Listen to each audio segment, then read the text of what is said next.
I'm Sarah Forgani with KENS 5 News Now on this Monday, April 3rd. A Northwest Side business went up in flames overnight. Firefighters say the fire was coming from the roof near the back of the building on Babcock Road just after 11 last night. Firefighters knocked out the flames pretty quickly and no injuries were reported. However, we've learned arson is now looking into why the business caught fire. New details as we've learned the identity of the man police say was killed on the southeast side for allegedly stealing another man's truck. The medical examiner says 44-year-old Andrew Herrera died from a gunshot wound to his head. This happened on Southeast Military last Wednesday. Police say the truck's owner tracked down the vehicle there using Apple AirTags. He then confronted the thief before officers arrived, and then police say he told him he shot Herrera in self-defense. Right now, police say the truck's owner is not facing any charges. However, they're still investigating. And happening today, Republican presidential candidate and former UN Ambassador Nikki Haley will be in Texas, set to tour the U.S.-Mexico border. She'll be accompanied by Congressman Tony Gonzalez. Haley and Gonzalez are scheduled to give a press conference in Eagle Pass. KENS 5 will have updates throughout the day.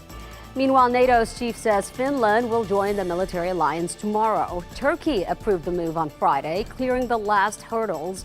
Finland ended decades of non-alignment in the wake of Russia's invasion of Ukraine. Sweden has also applied to join. However, Turkey and Hungary remain opposed. An update now on a wrestler from El Paso who went missing from Bexar County for 1 week. The sheriff's office says 30-year-old wrestler Lynette Martinez was found safely in Austin over the weekend. The Bexar County Sheriff's Office said they're now working with Lynette's family and UT police. Her mom wrote on Facebook that her daughter had been found and is now with law enforcement. She went on to say, quote, "She's grateful for everyone that has been there since day one, and that is the only information I have at this time. She is alive," end quote. The medical examiner is now looking into the cause of death of an inmate who died after suffering a medical episode inside the Bexar County Jail. According to BCSO, 40-year-old Hector Lopez was found unresponsive Friday around noon. His cellmate alerted a deputy who then attempted to save his life until medical staff took over.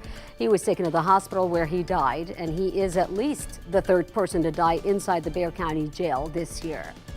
From missing to murdered, the search continues now to find the person who killed a teenager and left his remains in Atascosa.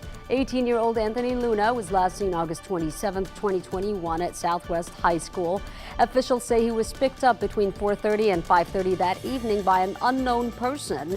Luna was reported missing a few days later. Then his remains were found 2 months later along Kearney Road in Atascosa.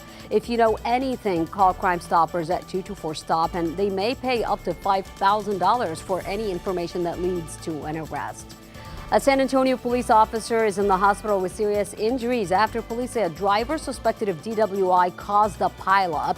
It happened on Eisenhower Road near 410 on the northeast side early Sunday morning. Police say the sergeant was stopped at a red light with 3 other vehicles when an SUV slammed into the back of his cruiser, causing a chain reaction. The sergeant and the SUV passenger suffered serious injuries. The driver of the SUV is now facing charges for intoxication assault.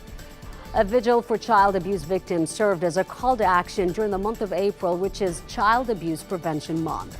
Giovanni Guajardo, 6 months. Caden Parker, 23 months. And these are the names of child abuse victims read out loud in downtown San Antonio on Sunday. According to the local nonprofit Child Safe, San Antonio leads the state in child abuse cases. There is a national hotline to call if you witness child abuse or believe a child is in danger. That number is 1-800-422-4453, and you can also find resources on childhelp.org. Meanwhile, there's a new survey focusing on teen mental health. The city and the San Antonio Youth Commission want to hear from you regarding this issue. San Antonio residents between the ages of 12 and 19 are the target group. The survey was even written by people in that age group. And here's what organizers say are their top 3 issues that teens are concerned about. Big 3 are going to be anxiety, depression, and then some form of like trauma, right? A lot of us experienced it. We had kind of a global instance of trauma that we all survived. But beyond that, personal safety was something that came up this year. And you can answer that survey online at saspeakup.com. You can also contribute to the survey. It's going to be up until April 9th.